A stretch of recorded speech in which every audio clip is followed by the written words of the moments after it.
created, what actually happened in those areas. You brought up Chicago, lived there 6 years. What is it? You tell us. No. See, here's the deal, though.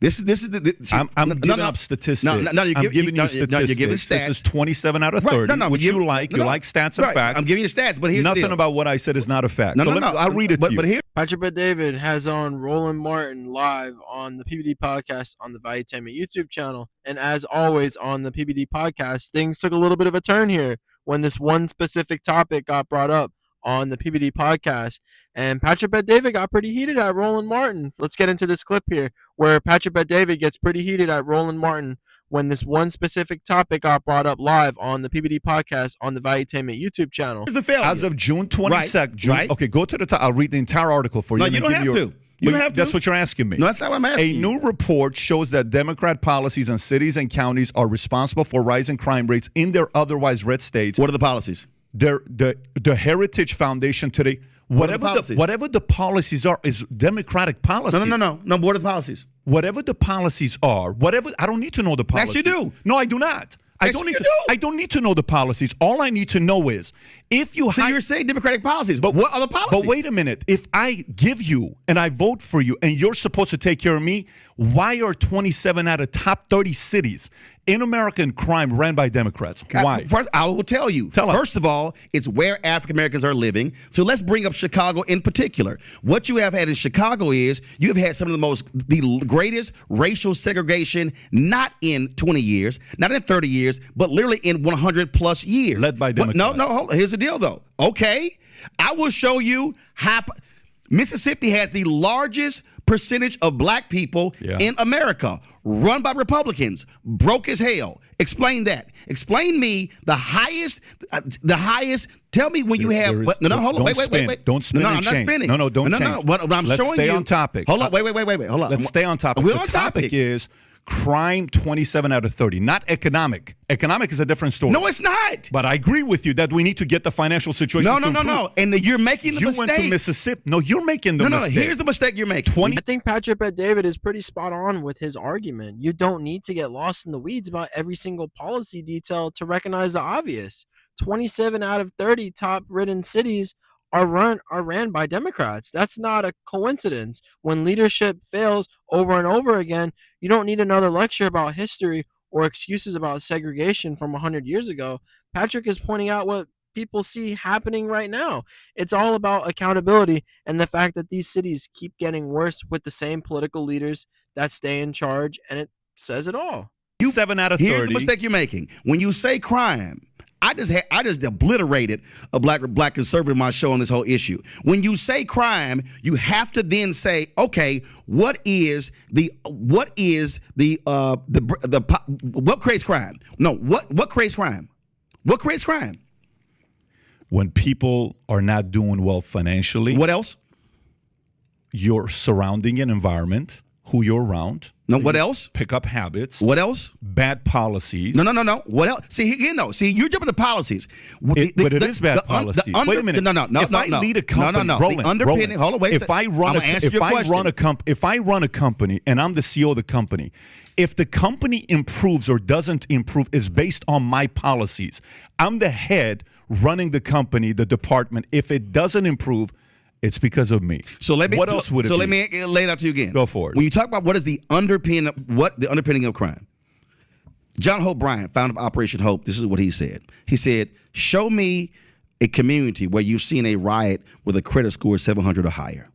The reality is when you talk about crime in this country, you're talking about economics, you're talking about education, you're talking about housing, you're talking about health. Mm-hmm. Show me areas where you do not have high crime. I'm going to show you areas that don't have the same, aren't as compacted. That's first. What you have is when you talk about crime in places, you then look at what are the numbers of people there, what are the pockets there, what are those communities, and how did those communities, how were they created literally not over 20, 30 years, but literally over 50, 75, 100 years. Now, that was Jim Crow. How many years does it take to change? What are you talking about? How many years does it take to create change? How long does it take to create change? First of all, you're talking about a black in America. How long does it take to create change? When you have had, yeah, okay, walk through 243 years of slavery, 92 years of Jim Crow, and then you get to 1970 when you are technically fully free, you can't act like all of that before did not impact. The issues that you're having now have to do with not Democratic or Republican policies. It has to do with literally white supremacy and Jim Crow in America. We are still, to act as if we are still not dealing with that. How did housing discrimination take place in this country? Do you know who created it? The realtors. They apologize for it. Why are you going away from the question? No, because here's the deal, though. You don't want to deal with what creates crime areas. You got to realize this. Listen, I'm dealing with the real truth. How they create it. What you're dealing with is, there are Democratic areas. What I'm dealing with is how do you deal with the historical reality of neighborhoods that simply can't be just, we elected one person and they're just going to change it. Roland, doesn't work that way. Roland, I'm Middle Eastern. Patrick Bet-David is absolutely right to keep pushing back here. Roland tries to turn the conversation into a history lecture about slavery, Jim Crow, and racism from over 100 years ago. But Patrick stays focused on the real point, which is leadership and how it matters in today's day. It doesn't matter if the past was unjust. We're just talking about who's in charge right now and why nothing is getting better in these cities. If you're the mayor, the governor, or the leader, and your city's falling apart with crime, bad schools, and poverty, that's on your policies, period. You can't keep blaming the past forever while people keep suffering in the present. Patrick Bet-David also lays out perfectly with the CEO example. If a company fails, you don't blame what happened 100 years ago. You blame the leadership today. Roland tries to dodge it, talking about economics and health and housing. But Patrick Bet-David knows those problems are directly tied to leadership and decisions today, not just history. At the end of the day, 27 out of the 30 worst cities for crime are run by Democrats. That's not a coincidence. That's a pattern. Patrick is speaking for the people who are tired of excuses and want real results, not more lectures and finger pointing. Leadership absolutely matters, and accountability as well too. And that's why Patrick Bet-David's argument hits hard. Okay. I was born in Iran, 10 years. My mother's a communist. My dad's an imperialist. We escape. We go to Germany. I lived at a refugee camp for 2 years, okay, with people who are Yugoslavian, Czech, Albanian at the time, and they're all leaving for a reason. I come to the States, okay? I'm a welfare baby. I'm a food stamp baby. Okay. Just letting you know, my parents are divorced twice in 20 years. I'm going to Glendale High School. I have a lunch ticket I would sell because I don't have any money. I'm 6'1", 130 pounds. That should tell you the fact that we don't come from a lot of money. One day, I'm in the school, and my teacher starts talking about politics. Up until that point, when I think about politics, all I think about is divorce. Because I think about my mom and dad arguing all the time. I have a lot of pain linked to politics at the time. And the teacher's obviously the teacher's going to be a Democrat because she's presenting how rich people are this rich. I'm like, okay, great, rich people are bad. So I come home. I obviously 13-1. That's the number. That's dude. I had a whole lot of damn Republican teachers in my life. Well, I like stats, and the stats are 13-1 is Democrats to Republican. You know the stats. So I come home and I say, Mom, are we Republicans or Democrats? And she said, we're Democrats. I said, tell me why. She says, because the Democrats are for the poor, Republicans are for the rich. So my mom says. You know what I told her? I said, when I grow up, I want to be a Republican. Not because I want to be a Republican. I don't know what the policies are. Well, first of all, who's actually for the rich and the poor?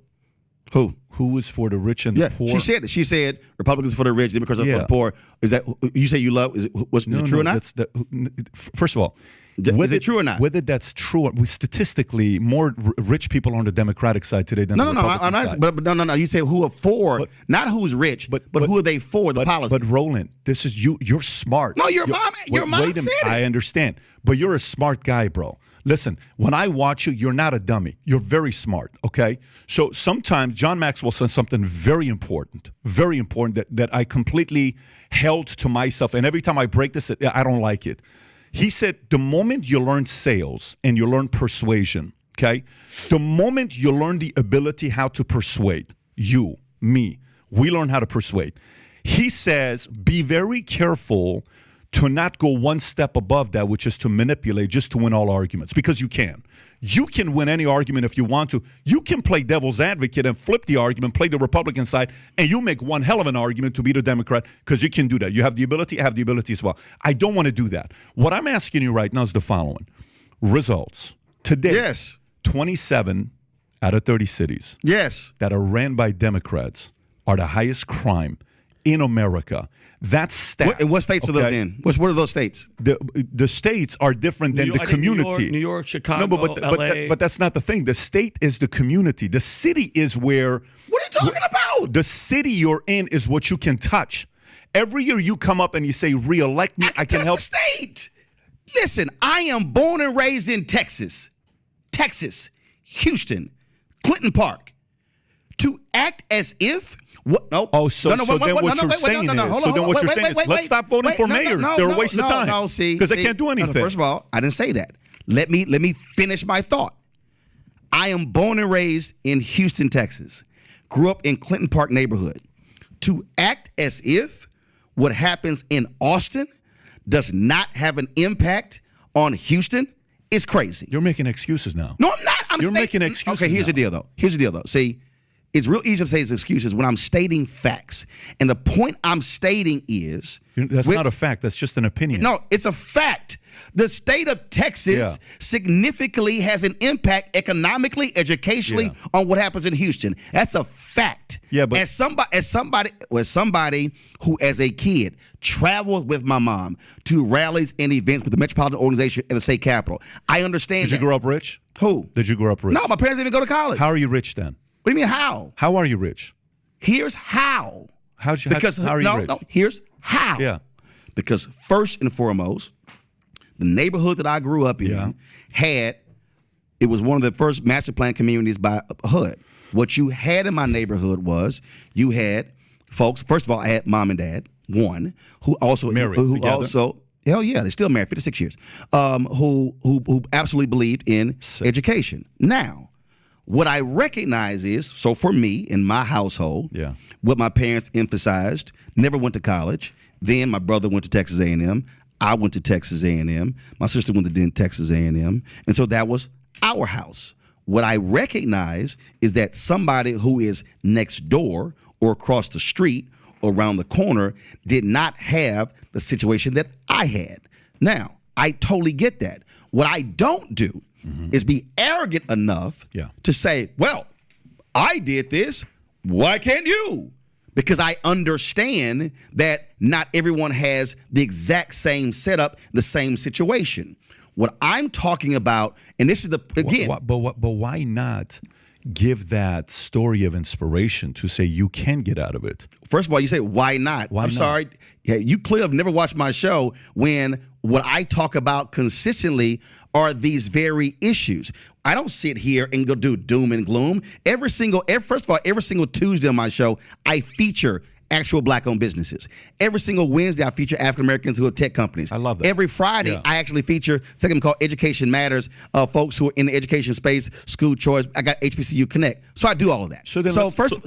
But one second. Mr. Bet-David showed exactly why leadership matters in this conversation. While Roland spent all his time trying to explain away today's failures by blaming the past, Patrick kept it simple. Your job as a leader is to make things better now. It doesn't matter what struggles existed 50 years ago. If you're in charge today and the crime is worse, education is falling apart, and people are suffering, that's simply on you. Patrick wasn't dismissing history.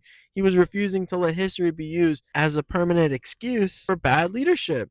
When Patrick told his own story, growing up poor in a broken home, coming from another country with nothing, he wasn't bragging. He was proving a point. Your environment doesn't have to trap you if leadership, community, and personal effort all come together as one. Meanwhile, Roland spent more time listening to old injustices than talking about how to fix the problem people are facing now.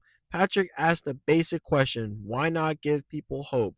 Why not push them to rise up? And Roland didn't really have a good answer. At the end of the day, Patrick isn't just criticizing, he's challenging leaders to actually lead. to take responsibility, and to show people how to build something better instead of staying stuck blaming the past. Let me know what you guys think about this video in the comments, and I'll see you guys on the next topic.